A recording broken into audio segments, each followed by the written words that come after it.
எதுக்கு தாண்டா current off பண்றீங்க? சொல்லிட்டு தான் ஆஃப் பண்ணீங்களா? குழந்தைய வச்சு டெய்லியும் இந்த மாதிரி தான் 2 மணி நேரம் கரண்ட் ஆஃப் ஆகுது, அதுவும் ரெடில் சரௌண்டிங்ல. இப்ப இவளை கூட்டிட்டு இவ அழுவுறதால நாங்க ரவுண்டு போறோம். இந்த டைம் பாருங்க.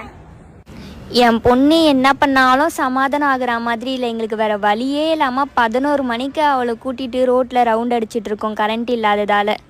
இன்றைக்கி மட்டும் இல்லை, ரெடில் சரௌண்டிங்கில் இந்த மாதிரி தான் டெய்லியும் கரண்ட் ஆஃப் ஆகுது. கை குழந்தைய வச்சுட்டு நாங்கள் 11 மணிக்கு வேறு வழியே இல்லாமல் சுற்றிட்டு இருக்கோம். ஹாய், முந்தா நேற்று நைட்டு நான் ஒரு வீடியோ போஸ்ட் பண்ணியிருந்தேன். இந்த மாதிரி எங்கள் ஏரியாவில் டெய்லி நைட்டு கரண்ட்டு கட் ஆகுது அப்படின்னு சொல்லிட்டு. அதில் கமெண்ட் ஃபுல்லாக டிவிக்கே கோட்டு போட்டல, அதனால தான் இந்த மாதிரி பண்ணுறாங்கன்னு சொல்லி கமெண்ட் பண்ணியிருந்தீங்க.